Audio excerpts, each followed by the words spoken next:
Hasiera batean den oso polita zirudien, familia normal bat balira bezala, baina gauzak okertzen joaten dira bapatean.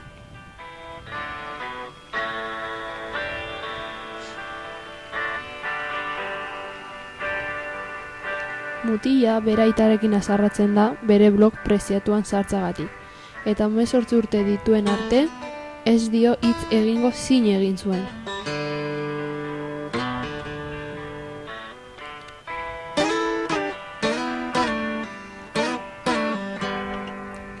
Bakarrik nagoenean, zurekin egon nahi dut.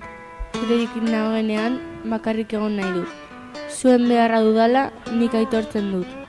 Gorrotatzen zaituzteala, ezin ukatu dut. Bakarrik nagoenean, zurekin egon nahi dut.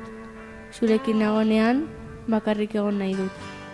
Gorrotatzen zaituzteala, nik aitortzen dut. Zuen beharra dudala, ezin ukatu dut. Heaven from hell, blue skies from pain.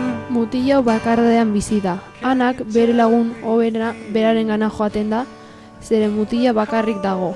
Lagunak ez dituelako. A smile from a veil. Do you think you can tell? Did they get you to train? Mutila pentsakor dago, zeren beraitarekin ez da hitz egiten, eta horregatik bakardadean bizi da. Bere amak aitari defendatzen dio eta. Cold comfort for change.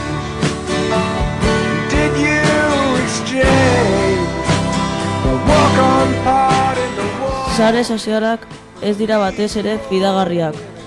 Liburuan gertatzen den bezala, mutila arazoak ditu bere aitarekin, sare sozialari buruz. Sare sozialak ez da ematen naitasuna bakarrik. Semea bere aitarekin haserre dago, aita bere blogean sartu delako.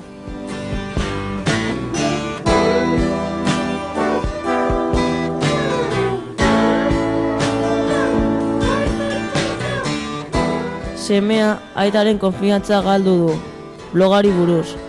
Aita bere blogara sartu delako, eta hori zaio ezer gustatu semeari.